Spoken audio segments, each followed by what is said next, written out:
हमारे पास समय नहीं, हम गृहस्थ हैं, हमारी ड्यूटी है, ये है। श्री गदाधर भट्ट जी क्या कह रहे, वृथा करत बकवाद घनेरो। क्यों? हर समय तुम काम में लगे रहते हो, 24 घंटे काम में लगे रहते हो। ऑफिस में 8 घंटे, ईमानदारी से ऑफिस का काम 8 घंटे बराबर हर मिनट करते रहते हो। बेईमानी। आप अंदर से देखो कितने मिनट खाली होकर प्रपंच में व्यतीत करते हो। जो प्रपंच में व्यतीत करते हो उसी में नाम जप लो। जो मनोरंजन में व्यतीत करते हो, जो बकवास में व्यतीत करते हो, जो व्यर्थ कार्यों में व्यतीत करते हो, उसमें नाम जप कर लो।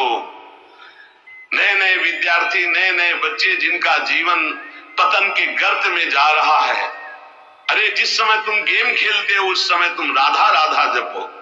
माता पिता को चाहिए कि उनको एक छोटा सा काउंटर लेके, हाँ हमको गिनती करके दिखाओ राधा नाम की, इतने 1000 बार नाम जप करो, राधा राधा राधा। अभी सुधार होने लगे। वही बच्चे आगे चलकर फिर माता पिता को अपमानित करते, घर से निकाल देते, क्योंकि माता पिता ने कभी सत्मार्ग सिखाया ही नहीं, कभी नमन सिखाया ही नहीं, कभी विनम्रता आई ही नहीं, धर्म सिखाया ही नहीं। तो जीवन में जो सिखाया वो आचरण तुमको भोगने पड़ेंगे। तुमने जो पेड़ लगाया उसका फल तुम्हें खाना पड़ेगा। कभी बैठाल के सिखाया कि धर्म किसे कहते बेटा, कभी सिखाया ऐसे आचरण करना चाहिए। शास्त्रों में वर्णन है। आपको फुर्सत नहीं भोगों से, मनमानी मनोरंजन से, तो बच्चों को जो जीवन की शैली तुम्हारी अनुकरण करने को मिल रही, उसका परिणाम तुम्हें होगा कि थप्पड़े आएंगे और तुम्हें घर से निकाल देंगे।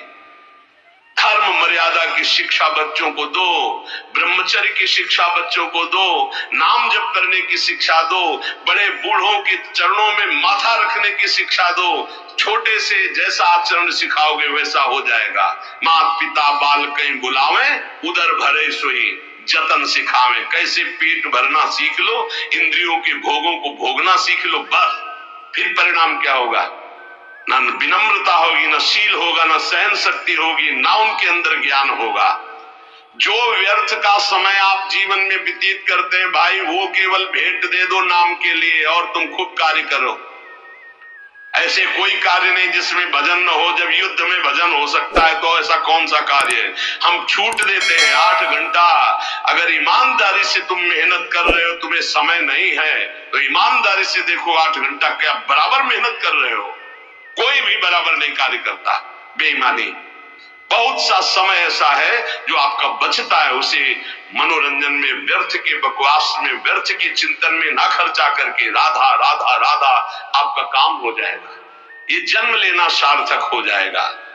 कह रहे पर अपवाद, दूसरों की चर्चा, स्वाद जी राच्यो, दूसरों की निंदा स्तुति चुगली करने में बड़ा स्वाद आता है। गंदी जिह्वा, वाकेंद्री गंदी हो गई। वृथा करत बकवाद घनेरो, कौन दशा हुई है जो गदाधर, हरि हरि कहत जात कहतेरो। यदि नाम जप नहीं किया तो कौन सी दुर्दशा होगी तुम जान नहीं रहे हो। भजन कर लो, कौन सी दुर्दशा होगी जान नहीं रहे। यदि भजन नहीं किए, ये कहने से नहीं चलेगा कि हम गृहस्थ हैं, हम तो अमुक कार्य करते हैं। आप केवल आए हैं भजन करने के लिए।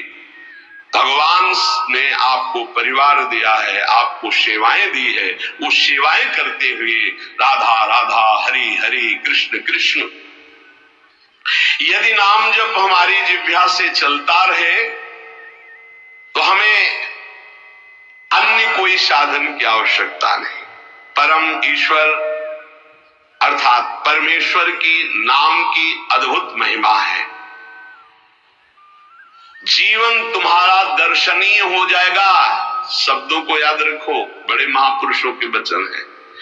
जीवन तुम्हारा दर्शनीय हो जाएगा, तुम्हारी दृष्टि बदल देगा नाम, ये सृष्टि बदल देगा नाम। सृष्टि किसकी? तुम्हारी दृष्टि की। अभी जो तुम्हारी दृष्टि स्त्री पुरुष पापी पुण्यात्मा नहीं रह जाएगा। वासुदेवा स्वरमित समात्मा दुर्लभा, जिधर देखोगे मुस्कुराता हुआ, जित देखो तित श्याममयी। भगवान के जितने गुण हैं वो सब नाम में विराजमान है। जो नाम रुचि के साथ जपता है, रुचि जैसे एक होता है पेट भरना और एक होता रुचि के साथ भोजन पाना।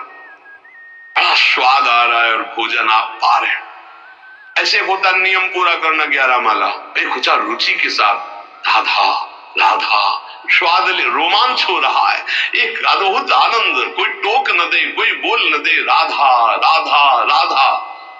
रुचि के साथ जब नाम जप होता है, ये हम दुनिया भर के जितने संत हैं उनके अनुभव की बात कहते हैं, चाहे सगुण भगवान का उपासक हो या निर्गुण भगवान का उपासक हो, सब कुछ प्राप्त हो जाता है।